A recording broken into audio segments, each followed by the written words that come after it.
कुंडलिनी शक्ति जागरण कैसे होते हैं विचित्र अनुभव।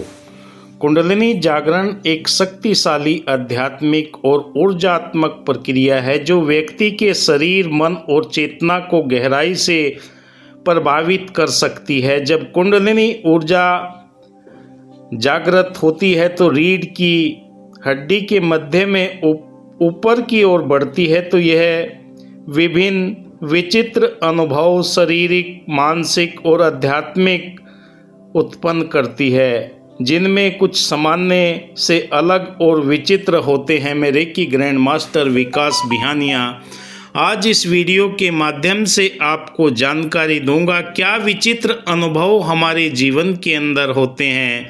कई साधक साधिकाओं ने प्रश्न किए हैं, मैसेज किए हैं कि इसके बारे में हमें विस्तार से थोड़ा बताइए। कुंडलिनी जागरण से होने वाले विचित्र अनुभव क्या क्या हो सकते हैं। वीडियो थोड़ा लंबा होता है, ज़रूर देखा कीजिए क्योंकि आधी अधूरी बात से बात समझ में नहीं आती। नंबर 1, शारीरिक अनुभव। स्पंदन, झटके। बिना किसी बाहरी कारण के शरीर में झटके लगते हैं, बिजली की तरह करंट लगता है, कंपन या अचानक हिलने डुलने की स्थिति पैदा हो सकती है। ऊर्जा का प्रवाह व्यक्ति के महसूस अलग अलग होता है। जो गहरे ध्यान, सुमरन, मेडिटेशन के अंदर अपने आप को संलग्न करते हैं, उनके जीवन के अंदर ये परिवर्तन अति शीघ्र देखने को मिलते हैं। शरीर के अंदर 7 चक्र हैं, मूलाधार, शब्दस्थान, मणिपुर, अनहद, विशुद्धि, आज्ञा और साहस चक्र। इन 7 चक्रों के ऊपर ऊर्जा के झटके हमें महसूस होते हैं। शरीर के अंदर नकारात्मक ऊर्जा के बहुत सारे बंडल ढेरों के रूप में मौजूद रहते हैं। तब ये ऊर्जा एक एक चक्र को एक्टिवेट करती है, ऊर्जा ऊपर बढ़ती है। जो जो आप ध्यान की गहराई में जाते हैं तब आपको ये महसूस होता है। ऊर्जा का प्रवाह व्यक्ति को महसूस अलग अलग तरह से होता है। किसी को गर्माहट, ठंडक का अनुभव, कभी कभी शरीर में विभिन्न हिस्सों में अत्यधिक गर्मी या ठंड महसूस होती है, चींटियाँ चलने जैसा महसूस होता है और अपने आप यौगिक क्रियाएं होने लगती है। सामान्य से अधिक संवेदनशीलता, प्रकाश, ध्वनि, गंध और स्पर्श के प्रति संवेदनशीलता बढ़ जाती है। कई तरह की आपको सुगंध आएंगी, कई तरह के आपको कलर दिखाई देंगे। आज्ञा चक्र के ऊपर शारीरिक हल्कापन महसूस होने लगेगा, वजनहीनता महसूस होने लगेगी, शरीर कभी भारी महसूस होने लगेगा, कभी कभी दर्द और दबाव, विशेष रूप से रीढ़ की हड्डी, सिर के अंदर भारीपन हो जाएगा, भौं के बीच में दर्द होना महसूस हो जाएगा। ये कई तरह के अनुभव आपको इस प्रक्रिया के अंदर महसूस होने लगेंगे। दूसरी बात आती है मानसिक और भावनात्मक अनुभव आपके क्या होंगे। अत्यधिक भावनात्मक उतार चढ़ाव। व्यक्ति बिना किसी स्पष्टता के खुशी, गुस्सा या उदासी जैसे तीव्र भावनात्मक बदलाव अनुभव करता है। एकाकीपन चाहता है, एकांत में रहना चाहता है, क्योंकि जीवन के अंदर ये उतार चढ़ाव ब्रह्मांड की ऊर्जा शक्ति के कारण शरीर में परिवर्तन होने लगते हैं। भूतकाल की यादें, भूले हुए या दबी हुई यादें अचानक प्रकट होने लगेगी, क्योंकि ऊर्जा हमारी 72,000 नस नाड़ियों के अंदर अपने आप सक्रिय होकर शरीर के अंदर जो भी अवरोध है उन्हें दूर करना शुरू कर देगी। डर और भ्रम। जागरण के दौरान अनुभव इतने तीव्र हो सकते हैं कि भ्रम या भय उत्पन्न कर सकते हैं। डरावनी शक्तियाँ सी महसूस होने लगेगी। कोई मेरे शरीर को स्पर्श कर रहा है, कोई मुझे पीछे से देख रहा है, कोई मेरे दाएं खड़ा है, कोई बाएं खड़ा है। इस तरह के अनुभव आपको ध्यान, सुमरन, मेडिटेशन के दौरान होंगे। इनसे आपने घबराना नहीं है। सपनों का जीवंत और स्पष्ट होना। सपने अधिक वास्तविक, गहरे और प्रतीकात्मक भी हो सकते हैं। तीसरी बात आती है आध्यात्मिक अनुभव। दिव्य प्रकाश और ध्वनियाँ व्यक्ति को ध्यान के दौरान प्रकाश, झनकार या ओम जैसी आवाज़ें भी सुनाई दे सकती है। अलग अलग दुनिया के अनुभव ऐसे प्रतीत होते हैं कि व्यक्ति एक अलग आयाम में प्रवेश कर रहा है, दूसरी दुनिया में पहुंचने जैसा अनुभव हो जाएगा। आपकी शरीर से आत्मा जैसे बाहर निकलकर ब्रह्मांड के अंदर विचरण कर रही है। कई बार मुझे भी ऐसे अनुभव होते हैं और ऐसे लगता है कि आत्मा निकल कर न जाने कितने पर्वत श्रृंखलाओं कहाँ कहाँ घूमते हुए ये चेतना शरीर के साथ में जुड़ी रहती है। हमारे नाभि के साथ में इसका कनेक्शन रहता है। जहाँ भी जाते हैं एक धागे की तरह डोर के साथ में हमारा नाता जुड़ा रहता है और हम ये एहसास करते हैं कि वाकई ब्रह्मांड की ऊर्जा शक्ति हमें न जाने किस किस लोक में विचरण कराती है। ये तभी होता है जब आप गहरी ध्यान की अवस्था में पहुंचते हैं। दूसरी शक्तियों का एहसास कुछ लोग अपने आसपास अदृश्य शक्तियों की उपस्थिति भी महसूस करते हैं। कई बार आपके पैर खींचते हुए ऐसे लगेगा कोई पैर खींच रहा है और ये शक्तियाँ आपके शरीर के अंदर पूर्ण रूपेण रूपांतरित होती हुई चली जाएगी। स्वयं का विसर्जन, मैं का एहसास समाप्त होता चला जाएगा। सर्व का अनुभव होने लगेगा, क्योंकि ब्रह्मांड के साथ में जब ये आत्मिक रूप से कुंडलिनी ऊर्जा जुड़ जाती है तो हमें कई तरह के अनहद नाद सुनाई देते हैं। कई तरह की अनुभूतियाँ चक्रों पर हमें महसूस होने लगेगी। चक्रों की सक्रियता होना शरीर के विभिन्न हिस्सों में, जैसे मूलाधार स्वादिष्ठान की सक्रियता महसूस होना, जिससे झंझनाहट या कंपन जैसा एहसास हमें होने लगता है। अजीब शारीरिक हलचलें, व्यक्ति अनायास ही योगासन मुद्राएं व हस्त मुद्राओं करने लगता है, जिसमें हमारी कोई प्रक्रिया नहीं होती, स्वतः ही ये कार्य होना प्रारंभ हो जाता है। विचित्र संवेदनाएं और अनुभव होने लगते हैं, क्योंकि जब ये ऊर्जा शक्ति शरीर के अंदर क्रियाशील होती है, कार्य करती है, स्वतः ही हमारे शरीर के अंदर अपने आप ये सोई हुई सुषुप्त ऊर्जा जागृत अवस्था में पहुंचती हैं, तो कई परिवर्तन हमें डरावने लगते हैं। कई साधकों ने प्रश्न किया है, कई साधकों ने बताया है कि मेरे सर के ऊपर भारीपन हो गया, बहुत अल्ट्रासाउंड, एक्सरे, न जाने कितना उपचार कराया है, पर किसी की कोई बात समझ में नहीं आई, क्योंकि ऊर्जा अदृश्य रूप में हमारे शरीर के अंदर अगर सही मार्गदर्शन के साथ में आप करते हैं तो ये इस बैलेंस रूप में हमारे शरीर के अंदर क्रियाशील होती है।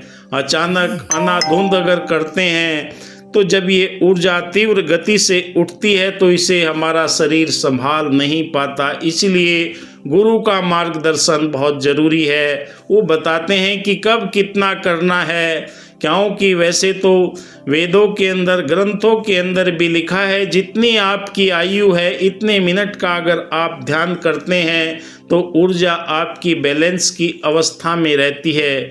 3-3 घंटे, 4-4 घंटे जो करते हैं, जब ये ऊर्जा तीव्र गति से ऊपर बढ़ने लगती है तब उसे संभाल पाना बहुत मुश्किल हो जाता है। कोई भी साधक इस परेशानी के अंदर जब फंस जाता है तब वो कॉल करता है, मैसेज करता है, कांटेक्ट करने का प्रयास करता है, तब पता लगता है कहाँ पर गलती है। उस गलती को सुधार करने के लिए आप प्राणायाम, भ्रामरी, अनुलोम विलोम, कुछ योगिक क्रियाएं अवश्य किया कीजिए, क्योंकि उससे ये आपकी ऊर्जा बैलेंस में बनी रहती है। अगर आप कुछ भी नहीं करते तब परेशानी आपको ज़्यादा होने लगती है। विचित्र अनुभव जब होते हैं, स्पर्श या छाया का अनुभव भी होता है। किसी ने आपको छुआ है, कोई अदृश्य आपके समक्ष सिर के पीछे खड़ा हुआ है। एक साधिका ने मैसेज किया कि मैं पार्क के अंदर जाती हूँ या कहीं पर भी मेरे साथ में कोई न कोई ऐसी शक्ति मुझे स्पर्श करती है, क्योंकि जब ये एहसास आपको होने लगता है ब्रह्मांड की ऊर्जा शक्ति का, आपके शरीर के अंदर 5 तत्व हैं, क्षति जल पावक गगन समीरा, उनके माध्यम से भी आपको ये एहसास एकदम होने लगता है। देवी देवताओं, ऋषि महात्माओं, अवतारों, पीर पैगंबरों ने इस शक्ति का एहसास किया, और जब उन्होंने ये अनुभव किया, उनके अनुभव आज भी ग्रंथों के अंदर दर्ज हैं। आंतरिक कंपन, ऐसा लगता है जैसे अंदर कोई विस्फोट हो रहा है। जब ये ऊर्जा अपने रोम रोम के अंदर, नस नाड़ियों के अंदर संचरण करती है, तब हमारे विचारों का प्रवाह तेज होने लगता है। विचार अचानक बहुत तेजी से आने लगते हैं, जो समझने भी मुश्किल हो जाते हैं। ऐसी पिक्चर सी चलती है कि हम समझ नहीं पाते, क्योंकि ये ऊर्जा शक्ति निरंतर हमारे शरीर के अंदर क्रियाशील रहती है। समय और स्थान का भ्रम, व्यक्ति समय का एहसास भी खो देता है। ये महसूस करता है कि वह कुछ ही समय इस स्थान पर बैठा हुआ है। हमेशा सावधानियाँ रखनी बहुत ज़रूरी है। गुरु का मार्गदर्शन, एक योग्य शिक्षक का मार्गदर्शन कुंडलिनी जागरण में बहुत ज़रूरी है, क्योंकि वही आपके जीवन में आने वाली बाधाओं का निराकरण कर सकता है। कई साधक मैसेज करते हैं कि मैंने गुरु बनाए हुए हैं, अब मैं क्या करूं? जो आपकी शंकाओं का निवारण कर दे, जो आपके जीवन के अंदर आने वाली उथल पुथल को सही तरीके से आपके संशयों का निवारण कर दे, अगर ऐसा गुरु आपको मिला है तो आप भाग्यशाली हैं, वरना आपको तलाश करने की आवश्यकता है। आत्म संयम का ध्यान और योग के माध्यम से ऊर्जा को संतुलित किया जा सकता। भय को स्वीकार करना और विचित्र अनुभव सामान्य और इन्हें स्वाभाविक मानकर शांत रहना, क्योंकि जो घटनाएं आपके जीवन के अंदर होगी वो विचित्र घटनाएं होंगी, जिनसे आपको हमेशा सजग व सावधान रहना है। शरीर और मन का ध्यान रखें। संतुलित आहार, नियमित योग और पर्याप्त नींद शरीर को मजबूत बनाए रखती है। अति ना करें, क्योंकि कुछ साधक ये चाहते हैं कि मैं बहुत जल्दी इस साधना को करने के बाद मैं सारी चीज़ों को देखने लगूं। ऐसे आप इस ऊर्जा से कुछ भी नहीं कर सकते, अपने शरीर को ही आप खराब कर सकते हैं, क्योंकि हमारी नस नाड़ियों के अंदर जो ऊर्जा का प्रवाह होता है, ब्रह्मांड की अलौकिक शक्ति धीरे धीरे कार्य करती है, और वो आपके खान पान, आहार विहार के ऊपर हर जगह आपकी नज़र रहती है। और अगर आप ज़बरदस्ती किसी चीज़ को करने का प्रयास करते हैं तो परेशानी में पड़ जाते हैं। अति किसी चीज़ की ना करें, ज़बरदस्ती तेज़ी से कोशिश करने की जिद ना करें। कुंडलिनी जागरण का अनुभव गहराई में व्यक्तित्व की तरफ लेकर जाता है। यह व्यक्ति के मानसिक और शारीरिक स्वास्थ्य, साधना की तीव्रता और जीवन शैली पर निर्भर करता है। ध्यान, श्रद्धा और विश्वास के साथ इसे संभाले, और जब ये संभलने लगती है तो आपके जीवन के अंदर आनंद आने लगता है, क्योंकि मनुष्य का अंतिम और प्रथम लक्ष्य परम पिता परमात्मा के साथ में नाता जोड़कर जीवन जीने के सलीके को सही रूप से रूपांतरित करना। दया, करुणा, प्रेम, नम्रता, मिलवर्चन, भाईचारा, एकत्व के दिव्य गुण जब प्रकट होने लगते हैं तो हमें ये एहसास होने लगता है कि वाकई ये ब्रह्मांड की अलौकिक शक्ति मेरे साथ में निरंतर कार्य कर रही है। हर पल आपको एहसास करेगी, हर पल आपका मार्गदर्शन करेगी। कहीं पर भी कोई ऐसी गुंजाइश है ही नहीं है जो आपके साथ में ये सक्रिय रूप से क्रियान्वित ना हो। बस हमें ध्यान रखने की बात यह है कि हम अपने अभ्यास को निरंतर करें, निरंतर समय पर करें, निश्चित स्थान पर करें, एकांत में बैठकर करें, जहाँ पर भी आपको कोई डिस्टर्ब ना कर सके। आप जो भी आपकी ध्यान धारणा की अवस्था प्रबल होती चली जाती है तो आपको ये दिव्य अनुभव आपको कई तरह के रहस्यों के साथ में आपके जीवन के अंदर प्रकट होते हैं, जिससे आपको ये एहसास होने लगता है कि ये ऊर्जा मेरे साथ में हर पल क्रियाशील है। पत्ता तक हिलता नहीं है प्रभु मंगल मूल, तेरी सत्ता के बिना खिले न कोई फूल।